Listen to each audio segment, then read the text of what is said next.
সামনে আল্লাহ কথা কর ওই আমার রাসূল দেবে দিলে যদি রাসূল দেবে দিলে যদি রাসূল দেবে দিলে যদি আল্লাহর বেটা হবে নাই এই বড় কইলা তাকে সামনে আল্লাহ কথা কর এই বড় কইলা তাকে সামনে আল্লাহ কথা কর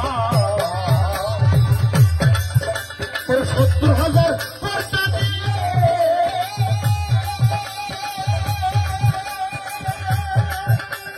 থাকে আল্লাহ ক্ষমতা দিয়ে ৭০,০০০ খরচা দিয়ে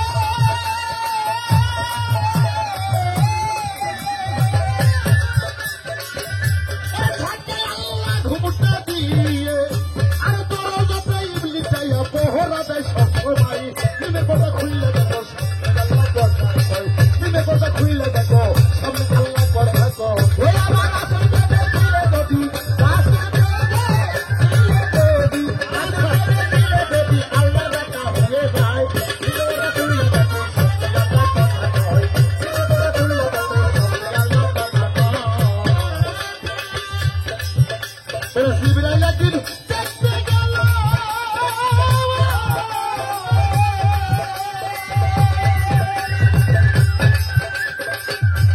দেখতে বস্তু দেখে এলো জিবরাইল একদিন দেখতে গেল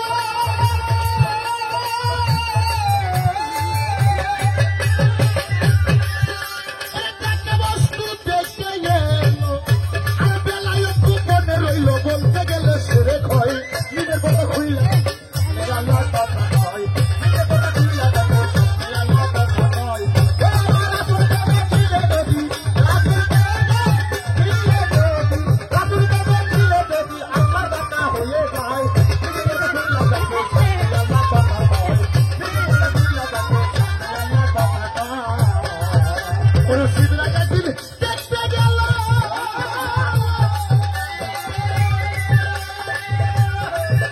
দেখতে বস্তু দেখতে এলো আর বেলায় গোপনে রইল বলতে গেলে সুরে কয় নিজের কথা খুইলে দেখো সামনে আল্লাহ কথা কয় নিজের কথা খুইলে দেখো সামনে আল্লাহ কথা কয় ওই আমার রাসূল দেবে দিলে যদি রাসূল দেবে দিলে যদি রাসূল দেবে দিলে যদি আমার বেটা হয়ে যায় নিজের কথা খুইলে দেখো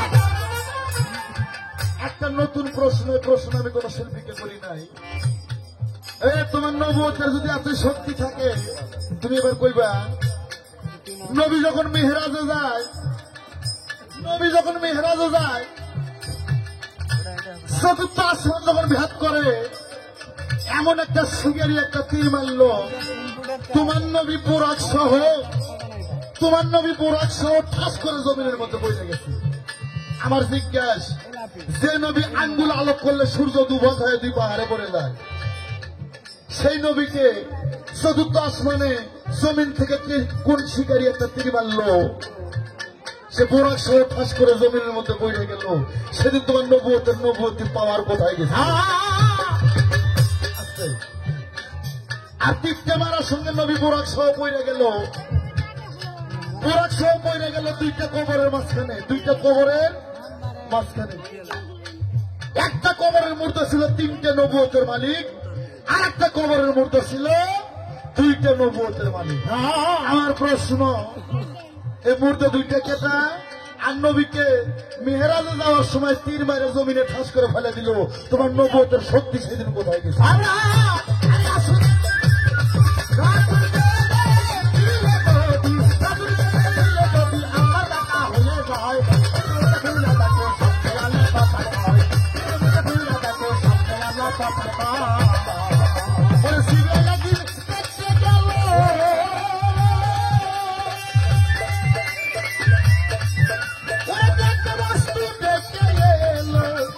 জিবরাইল একদিন দেখতে গেল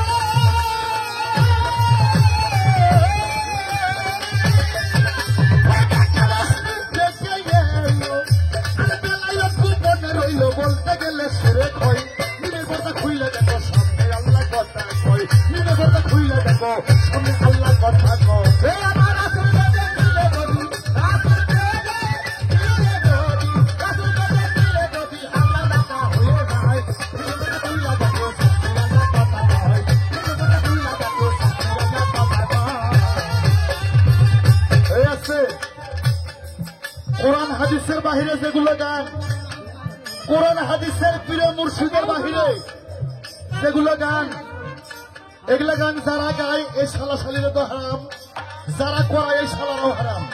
যে জায়গার মাটিতে হয় ওই জায়গার মাটিও হারাম। ওই গানগুলো ভাঙে দেবেন, ওই গানগুলো প্রতিবাদ বাধা দেবেন। কিন্তু নবী রাসূলের কথা যে জায়গায় হয়, প্রিয় মুর্শিদের কথা যে জায়গায় হয়, ওলি আল্লাহর কথা যে জায়গায় হয়, এই গান জায়েজ। আমার কাছে দলিল আছে। কেউ একটা দলিল চাইলে আনোয়ার সরকার তাকে 50টা দলিল।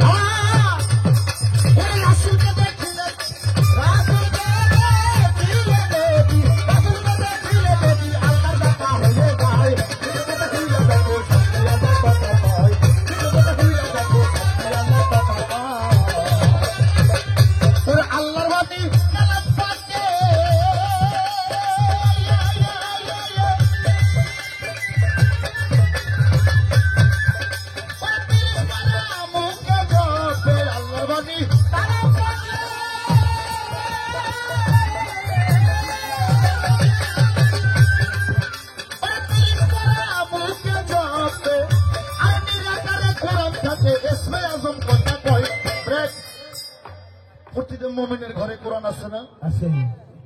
মুমিনের বাড়ি কোরআন নাই? এই ভাই, এই মিডিয়া ভাই দিবসাইরা open challenge. I am Anwar Sarkar. আমি একজন আহলাল সুন্নাতুল জামাতের মানুষ, হানাফি মাযহাবের মানুষ। আমার পীরের নাম আব্দুল বশির সরকার সিংহের আজিমপুর। হ্যাঁ, কোন মুমিনের বাড়ি যদি কোরআন না থাকে হেলায় মুমিন নাই, হেলায় তো কমে। আমি তো একটা ফকির দলের মানুষ নেই। আমার বাসায় যায় দেখবা কমপক্ষে 20টা তাফসীর আছে।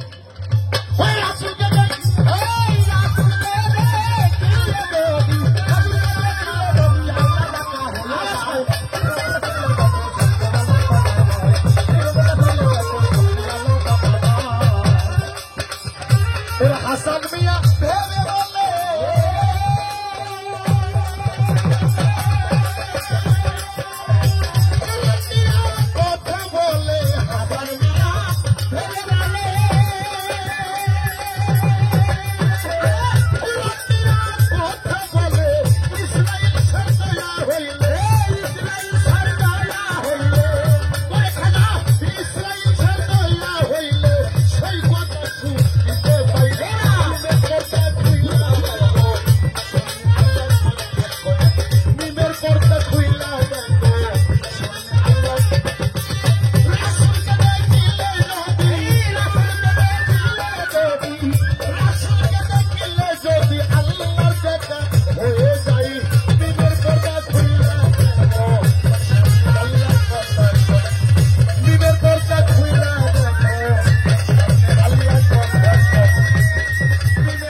কথা কই